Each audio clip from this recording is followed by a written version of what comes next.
Thank you for that introduction. I have the coveted last spot of the day. Hopefully there's enough movies in here to power us through. This work done in the collaboration with a lot of people listed there on the bottom right. I'll mention them later directly to thank them at the end of the talk. But for now, I wanted to answer maybe the question is why do we want to couple MFEM with structured mesh libraries? The answer is that there are a lot of application codes that take a structured mesh approach. The first one here, I've listed just a couple that I picked off the internet, basically.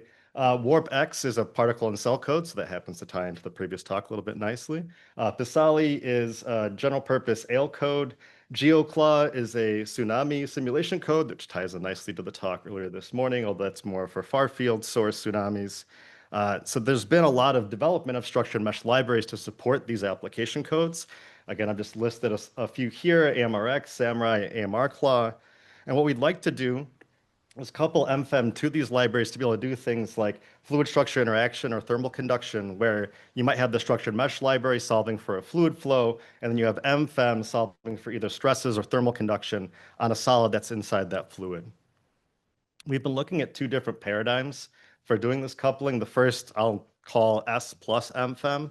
This is where each code solves a problem in a different part of the domain using different hardware. And so as an example, the structured mesh code an MFEM might solve an advection problem in different parts of the domain using different MPI ranks. The second paradigm, which I'll call S with MFEM, is where each code is solving a problem on the same domain using the same hardware. So an example here might be that the structured mesh code solves an Euler problem and MFEM solves a thermal problem, all on the unit square using the same MPI ranks. So one structured mesh library we've been working with is AMReX out of Lawrence Berkeley. It's a block structured AMR library. It's got a bunch of features here on the left, which I basically pulled from their website. I have a picture here, or not a picture, a movie, which if you're up front, I guess you can see that block structured AMR in action as the mesh is adapting to the solution as things move along. For coupling with AMReX, we'll use this S plus MFEM paradigm. So each code is going to solve the problem on a different part of the domain. We chose to solve ODE problems with parallel operator splitting. This is the code to do it. We can walk through it. The first step here is to determine whether the rank that this code is running on is for the AMReX or the MFEM subdomain. We then split the global communicator with this MPI-COM split call so that each subdomain has its own local communicator, and then identify a global rank to communicate with that's in the other subdomain. So the next step then is we initialize either an AMReX or an MFEM ODE object, depending on whether this rank is an AMReX rank or an MFEM rank, and then pass to it that subdomain communicator. We then go into our time loop for solving the ODE. The first part of each iteration, we want to send the field values from MFEM to AMReX. The way that we decided to do this is that AMReX requests the spatial locations that it needs from MFEM ranks, and then those ranks respond with the field values at those spatial locations. And then the second part is now we need to transfer the fields from AMReX to MFEM, so we do the same thing. MFEM now requests spatial location from the AMReX ranks that then respond with field values. Now that everyone's happy and they have their information, all the ranks advance their subdomain solution to complete the iteration of the time loop. I want to make sure I stay good on time because I do not want to delay anyone from dinner. The first problem that we looked at was, well, the only problem that we looked at is scalar advection on domains partitioned in various ways. So that's where the various part comes in. So the first set of problems that we looked at are where these subdomains are connected subdomains. So 2D example is a rectangle. We're going to solve the scalar advection problem here. MFEM is going to handle the square on the left. AMReX is going to handle the square on the right. And if I let this movie play, you can see the blobs of field values moving across the subdomains through an internal interface and also a periodic boundary. We also coded up a 3D version of this. So here you have MFEM is sort of the cube that's towards the back, and AMReX is the cube that's towards the front. And if I let this movie play, again, the blobs move seamlessly from subdomain to subdomain. I'll call out some special thanks to Jean for wrangling all the 3D visualization that's in this talk, because I think she did a great job with that.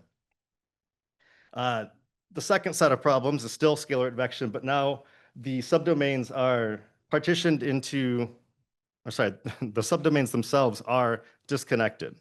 So what I mean by that is the first geometry we look at is this 2D racetrack. So here AMReX is responsible for the straightaways in the middle. MFEM is responsible for the curved parts on the edges. And if I let the movie play, you see the blobs move around the racetrack, going from domain to domain without any issue. We did a 3D version of this with a 3D racetrack where the back part is elevated from the front part. Again, AMReX is responsible for the straightaways. MFEM is responsible for the curved parts. So let the movie play. You get to watch the blobs move around this 3D racetrack. Okay, so now that we got some movies going, let's dive into the actual details of what's going on under the hood. Here, let's see, let's get the cursor. Yeah, you see it on there too. Great. So first, let's talk about transferring field values from the MFEM curved domain into the AMReX straightaways. So for this, we need to identify points to send to, sorry, we use find points for this, also mentioned in the prior talk, to be able to provide those field values to AMReX. So stepping through the code here, this is in the constructor of the advection ODE class developed on the MFEM side. So very similar to what you just saw in Joe's talk, we set up the find points object, which you see there, find points gslib. We pass to it and both to parmesh this subdomain communicator, and we get everything set up on the find point side. And then in this send field values function, we are responsible, or this function is responsible for sending the field values from MFEM to AMReX. So the first thing that we do is we use a global communicator. We call MPI receive. We get the points, the spatial points from AMReX that we need to provide values at. So that's stored in this vector points. And then we can use find points to interpolate the MFEM grid functions at those points and store those values in the vector values. And then another call to MPI send with the global communicator will send those values back over to AMReX.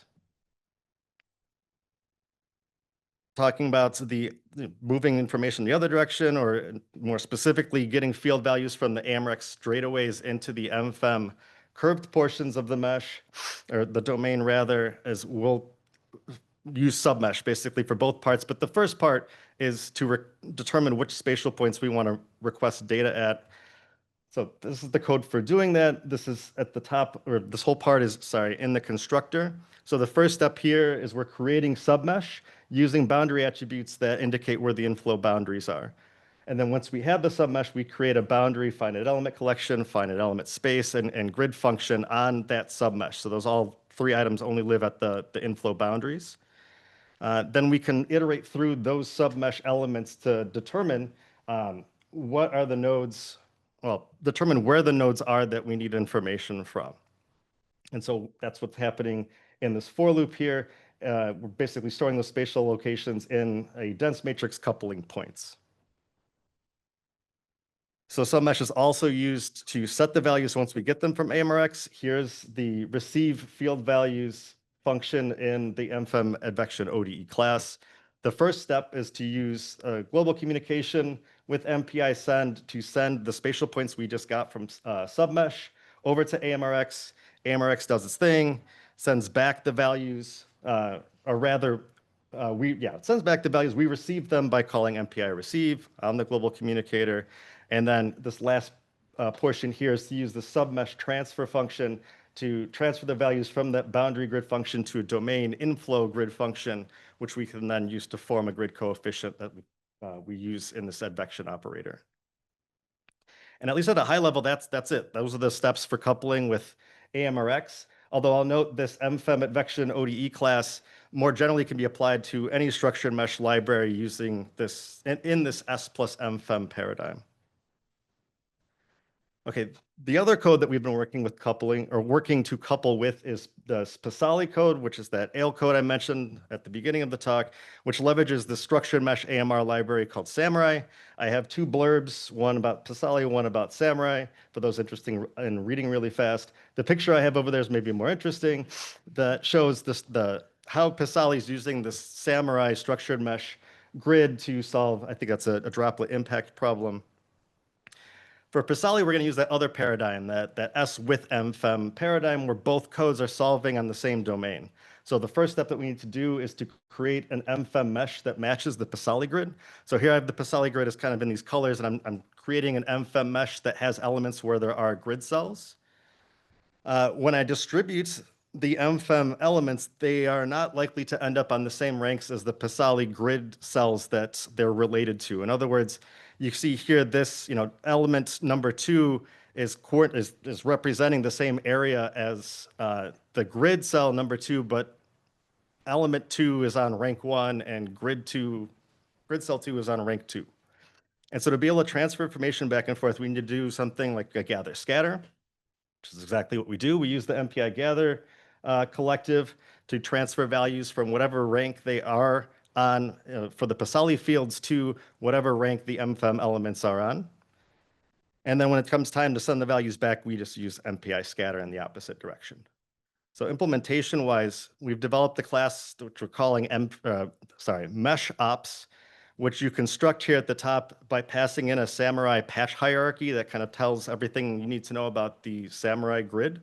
And from that, we create the MFEM mesh and also store some mapping information to do the gather scatter routines so that we can provide, this is within the mesh ops class as well, we can provide functions like transfer to MFEM and transfer to Samurai to be able to easily pass these information back and forth, where easily is maybe an overloaded term. I'm trying to hide all the ugliness in these functions. Okay, and another thing when you're looking at the S with MFEM paradigm is that we need to acknowledge that a lot of structured mesh libraries do support things like N-to-1 refinement, so 3-to-1, 4-to-1, 5-to-1. In particular, we're interested in 3-to-1 refinement, so a mesh like this where you see that 3-to-1 refinement here in the bottom left and right cells, elements, whichever you want to call it. On the PISALE side, Samurai provides this kind of 3-to-1 refinement using a collection of coarse and fine patches. In MFEM, we don't have that. We don't have patch-based refinement. We have element-based refinement. So we needed to develop, or as part of this work, we needed to develop anisotropic refinement so that we can get from these coarse elements down to the target 3-to-1 element sizes that match the PISALE-sized grid cells. To look at to take a look at how this works, here the initial step is to take this element and refine it into 4 smaller elements in an anisotropic fashion. What that looks like in the code here is I've obscured away the determining of which elements to refine, but I have this refine elements ins that's an array of element indexes, indices, whatever you want to call it, loop through them, and I'm creating these refinement objects. So with the refinement object, you can pass in a refinement both in X and in Y and provide a scaling factor. So here it's 1/3. So effectively, it's saying that you want to refine this element in X 1/3 of the way through, you want to cut it, and 1/3 of the way through in the Y, you want to cut it as well. And then you pass those refinements to general refinement, then you end up here. We're not quite done yet, though, obviously. We're not at the 3-to-1 refinement. We need to do additional refinements. This is where things get a little messy, especially for the end of the day. But really what's going on here in this giant block of code is I'm iterating through the elements that we refined. So basically these gray squares. I'm using this coarse defined table to determine the new element indices. And then I'm going through those new elements and looking at their width and their height to determine whether they need further refinement. Some of these, like the green element, don't need any more refinement. These elements, the gray and let's call it marigold, need refinement in only one direction, and the orange one needs refinements in 2 directions. So once you get all the refinements together, you can pass them to another call to general refinement and get to where we need to be. A lot of the magic that's going on here is in that general refinement, so I need to give a call out to Dylan, who's, I think, the main contributor to this. So thank you to Dylan for all the hard work he's put in for that. To showcase this all in action, we have PISALE on the left, which is, again, running on the Samurai grid. We have Lagos, which you heard about earlier, not a mini app, on the right, running on an MFEM mesh, and they're both solving a triple point problem in the same domain. So we didn't have to do the same problem. We thought this would be interesting because to solve a triple point problem, for those of you who don't know, you need to advance both the fields, like your pressure and your density, but then you also need to move the mesh. or the grid nodes around. And so while this movie that I'm about to play isn't synced up too well, what's happening is each code is moving the mesh, updating the fields, passing all that information to the other code, which is then moving the mesh, updating the fields, and passing it back. And so you can see here that, again, it's not timed very well, but you have the Samurai grid and the MFEM mesh moving together, solving the same problem without, well, without too much trouble. So at a high level, that's it for coupling with PISALE, but I'll make the same caveat that this mesh ops class should generalize to coupling with any structured mesh code that's built on top of Samurai in this case. In the remaining minutes, I'll cover some work that's been done to support both those coupling paradigms. The first one here is in light of the information that you normally get from a structured mesh library are grid cell averages. And so on the finite element side, we can represent that as a piecewise constant polynomial, but we're losing a lot of information here. I mean, if you're looking there, I really can't tell what that thing's supposed to look like. So we've been working on doing reconstruction or developing reconstruction techniques as a local optimization problem. So here, effectively, we're saying that the reconstructed polynomial is some minimizer of a functional that is or depends on both the reconstruction function, but then the grid cell averages as given to us by the structured mesh library. We constrain it so that in order to say that the reconstructed function should have the same grid cell averages. So if we just do a transfer and then don't do anything and transfer it back, we better get back the same answer. We've looked at a few functionals for this. One here is sort of consisting of the mismatch between this grid cell average operator and the grid cell averages that we got from the neighbors. So saying that the reconstruction function should sort of somehow match the averages on the neighbors. We also looked at something where it's effectively the mismatch between the averages across the faces. And so the reconstruction function out across the faces, the average of the reconstructed function across the faces should match the trace information from what we got from the structured mesh code. So with these, we're able to do things like a piecewise linear reconstruction here on the bottom left, a piecewise cubic reconstruction here on the bottom right. Now maybe you're starting to see, what that function actually was, and this is helping to support actually getting higher order methods to see the advantage of the higher order methods. For this, I want to give a special thanks to Gabriel, who's here in the audience, for all the work that he's done investigating all these reconstruction methods. And the very last thing I'll talk about is not so much a need, but so much a convenience of trying to make it easier for our structured mesh library collaborators to build MFEM, in particular to build MFEM in parallel. So instead of asking them to be able to look up how to build Hyper, how to build Metis, we've built in automatic fetching in the CMake build system. So now you can build in parallel, with this use MPI flag by adding this fetch TPLS flag. What this will do is during the configuration step, it'll indicate that the build is now configured to fetch both Hyper and Metis during the build step. Here I just have a snapshot of that build step so you can kind of see what this looks like. So I've just typed make build, or not make build, I typed make for MFEM, and the first thing it does, or maybe the second thing it does, is it goes and clones Hyper from GitHub, it builds it, and then it also does the same thing for Metis, clones it, builds it, and then builds MFEM. And so, beyond just making things a little bit easier for our collaborators, I've found some use out of this too as a developer, which is, you get consistency of flags across all your third-party libraries.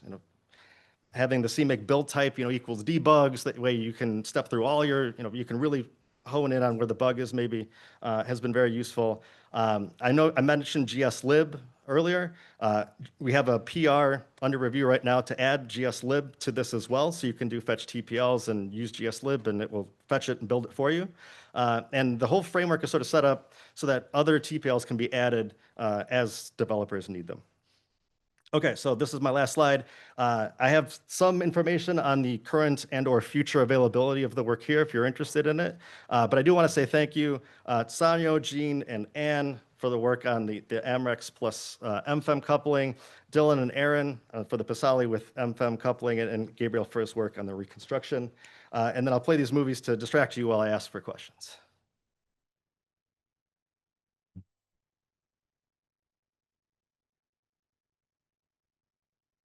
Thanks, Chris. see, any questions? Got two. So for the S with MFEM, it looks like you have exactly the same mesh in MFEM and the other one. Can you have a stranger mesh and do interpolation? I imagine so. That was something that was sort of asked for on the collaboration side of things. So some of our collaborators on the PISALE side of thing were at least wanted to start with that, to kind of at least start with something where there's no interpolation error across elements. But I don't see a reason why you can't. And actually, that would be sort of more the S plus MFEM, where you just have maximum overlap and you can kind of do whatever you want. That's a good question, though. Thank you.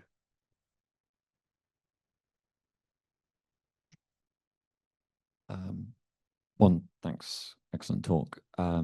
With the submesh utilization on that, say that top plot there, where you've got the light gray onto the dark gray, is that the mesh in the light gray region is the only part within MFEM? You're not meshing the dark gray? That's correct. Okay, so the submesh is an exterior submesh boundary. Well, so for this particular problem, let's see, I think the submesh that we're using is along this interface here. Yeah, that should hopefully be visible in the back. And then one up here as well. And so it's at the very edge of the MFEM domain. Granted, it's a disconnected domain, but it is on the edge of the two pieces of that disconnected domain. Okay, so my following question then is, what would happen if the refinement on the dark gray region is different from the level of refinement on the light gray region? Because then you're going to start getting into the NC submesh problem. Well, so that is a very good question. I think this is sort of the power in the S plus MFEM approach, is the only thing that we're sending is spatial location. So if we do something, if we refine our mesh and they don't refine theirs, or they refine theirs, like we don't really even know what they're doing with our points or how they're getting field values for our spatial points. It's the only thing that we need to do is provide those spatial points to the structured mesh code, and then they will send us the field values back. Okay. Did that answer your question? Yeah. Yep. Of the two available meshes, you're picking the refined of the two as being the representation, effectively, if you're doing that transfer. Yes, we can talk about this offline. Yeah. I thought about this for a long time. Definitely. I'll be interested to chat more about it. Thank you. Any more questions?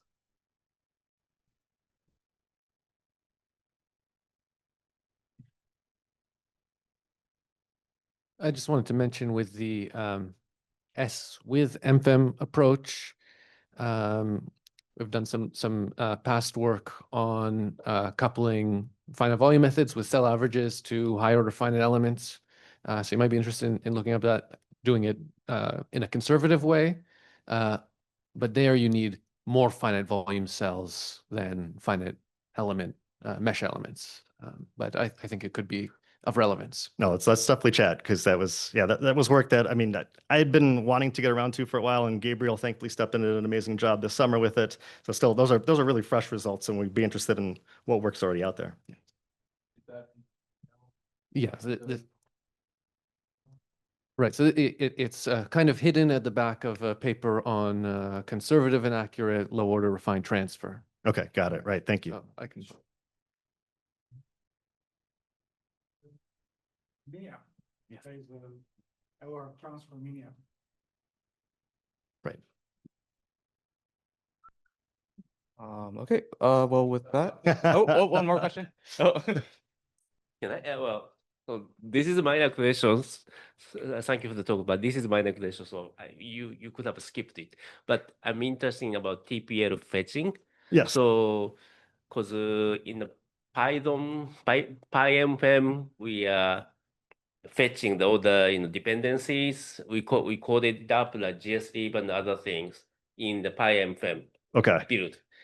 And if MFEM is doing it, it looks like my life easier. Yeah.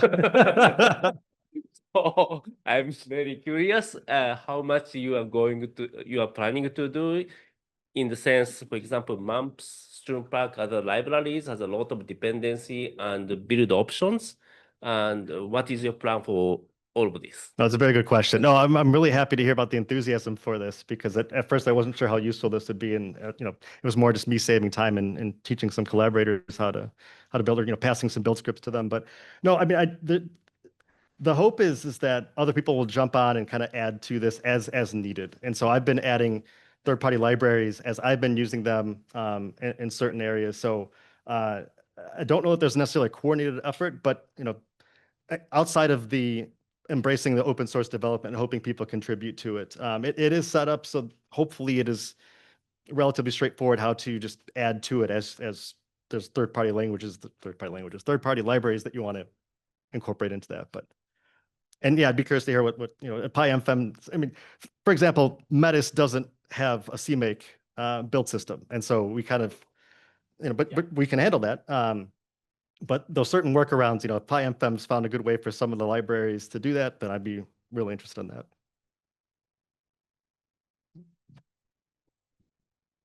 I mean, this is also a nice kind of self-contained little task that people that maybe don't have that much experience with the rest of the library can contribute to. The system is there, the framework is there, it just could be done piece by piece.